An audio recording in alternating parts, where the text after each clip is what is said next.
Let us come to the statement. I call the Foreign Secretary, James Beverley. Thank you, Mr. Speaker. With permission, I will make a statement on the execution of a British national in Iran. On Saturday morning, Iran's regime announced that it had executed Alireza Akbari, a British-Iranian dual national. I know that the thoughts of the whole House will be with his wife and 2 daughters at the time of their loss. They have shared his ordeal, an ordeal which began just over 3 years ago when he was lured back to Iran. He was detained and then subject to the notorious and arbitrary legal process of the regime. Before his death, Mr. Akbari described what was done to him and how torture had been used. Let there be no doubt, he fell victim to the political vendettas of a vicious regime. His execution was the cowardly and shameful act of a leadership which thinks nothing of using the death penalty as a political tool to silence dissent and settle internal scores. In February last year, Mr. Akbari's family asked the Foreign, Commonwealth and Development Office for our support, and we have worked closely with them ever since. I want to pay tribute to their courage and their fortitude throughout this terrible period. In line with their wishes, my noble friend Lord Ahmed, the Minister of State, lobbied Iran's most senior diplomat in the UK as soon as we learned that Mr. Akbari's execution was imminent. We maintained the pressure right up until the point of his execution, but sadly to no avail. When we heard of the tragic news on Saturday morning, we acted immediately to demonstrate our revulsion. I ordered the summoning of Iran's Chargé d'Affaires to the Foreign, Commonwealth and Development Office to make clear the strength of our feeling. Our ambassador in Tehran delivered the same message to a senior foreign ministry official. 10 other countries have publicly condemned the execution, including France, Germany, and the United States. The European Union has done the same, and I am grateful for their support at this time.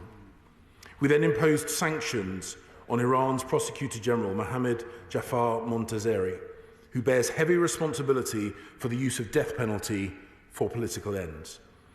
His designation is the latest of over 40 sanctions imposed by the UK on the Iranian regime since October, including 6 individuals linked to the revolutionary courts, which have passed egregious sentences against protesters, including the death penalty.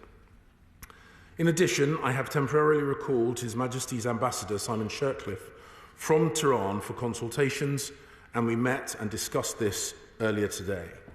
Now we should consider what further steps, alongside our allies, we take to counter the escalating threat from Iran. We do not limit ourselves to the steps that I have already announced.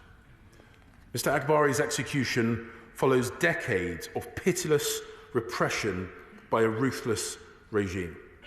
Britain stands with the brave and dignified people of Iran as they demand their rights and freedoms. Just how much courage that takes is shown by the appalling fact that over 500 people have been killed and 18,000 have been arrested during a recent wave of protests. Instead of listening to the calls for change within Iran, the regime has resorted to its usual tactics of blaming outsiders and lashing out against its supposed enemies, including by detaining a growing number of foreign nationals for political gain. Today, there are many European nationals being held in Iranian prisons on spurious charges, including British dual nationals. And I pay tribute to our staff, both in Tehran and here in the UK, who continue to work tirelessly on their behalf and to secure their release. And beyond its borders, the regime has supplied Russia with hundreds of armed drones used to kill civilians in Ukraine. Across the Middle East, Iran continues to inflict bloodshed and destruction by supporting extremist militias. And all the while, the steady expansion of the Iranian nuclear program is threatening international peace and security and the entire system of global non-proliferation. In the last 3 months alone, Britain has imposed 5 separate packages of sanctions on Iran, and today we enforce designations against over 300 Iranian individuals and entities. We have condemned the regime in every possible international forum, securing Iran's removal from the United Nations Commission on the Status of Women, and alongside our partners, creating a new UN mechanism to investigate the regime's human rights violations during these recent protests. But the House should be in no doubt that we are witnessing the vengeful actions of a weakened and isolated regime, obsessed with suppressing its own people, debilitated by its own fear of losing power, and wrecking its international reputation. Our message to that regime is clear.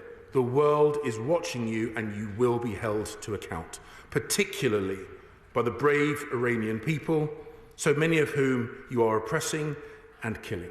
And I commend the statement to the House. I now call Shadow Minister Bambas Charles.